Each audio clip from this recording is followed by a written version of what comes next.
오늘 본문은 히스기야 왕의 업적을 종합하고 있는 내용입니다. 그가 단독으로 왕위에 올랐을 때 이미 북부 왕국은 아시리아에 의해서 망한 상태였고, 히스기야가 다스리던 남부 왕국 역시 그 아시리아에 의해서 위협을 받고 있었습니다.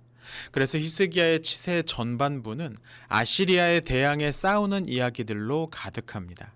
사르곤과 사네립 부자는 호시탐탐 남부 왕국을 노렸고, 히스기야는 나라를 지켜내기 위해 애를 썼습니다. 그런데 오늘 본문에는 그런 국가적인 위기를 넘긴 후에 히스기야에게 개인적인 위기가 찾아왔다고 말합니다. 24절에는 그가 병이 들어 죽게 되었다는 내용이 나오죠. 역대기 기록에는 간단하게 묘사되어 있지만 열왕기 20장이나 이사야 38장을 보면 관련된 내용이 조금 더 자세하게 설명되어 있습니다. 오랜 시간 동안 아시리아의 침입에 대항해 애를 끓이면서 받았던 극심한 스트레스가 히스기야에게 생긴 병의 원인이었을지도 모릅니다. 하나님은 이사야 선지자를 보내 그의 수명이 얼마 남지 않았다는 것을 미리 알려주셨는데, 히스기야는 다른 어떤 것이 아니라 하나님을 의지하면서 기도했고 15년간 더 살 수 있게 되었다는 내용이죠.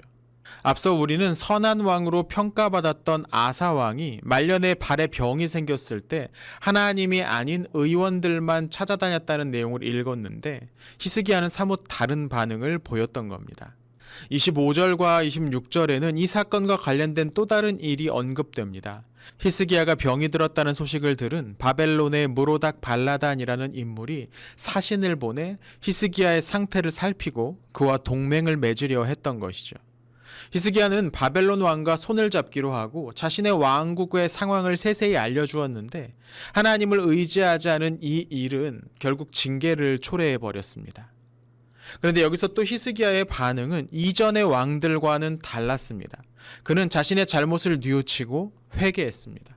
요아스, 아사랴, 아마샤처럼 대체로 선한 왕들로 평가되는 이들도 하나님의 징계 소식을 들으면 도리어 화를 내는 모습을 보여주었지만, 이번에도 히스기야는 달랐던 겁니다. 그 결과 히스기야의 치세 동안 그의 나라는 번영했습니다. 27절부터 30절까지는 그의 나라가 얼마나 발전하고 있었는지를 보여줍니다. 풍성한 재물을 보관하기 위한 창고를 여러 새로 지어야 했고, 곡식과 포도주, 기름이 풍성하게 났습니다. 이 세 가지는 가나안 땅의 특산물들이죠.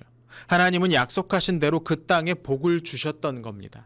가축 떼는 하나님께 예배하기 위해 꼭 필요한 재물들이기도 했습니다. 히스기야의 나라는 경제적으로나 정치적으로 또 신앙적으로도 풍성한 열매가 있었음을 보여주는 기록들입니다. 히스기야는 분명 처음부터 끝까지 선하기만 했던 인물은 아니었습니다. 그도 여러 번의 실수를 했고 하나님만 붙들지도 못했습니다.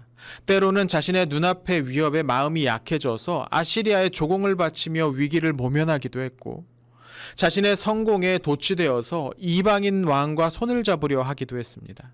그러나 히스기야가 특별했던 것은 경고를 받았을 때 빨리 깨닫고 돌이켰다는 점입니다.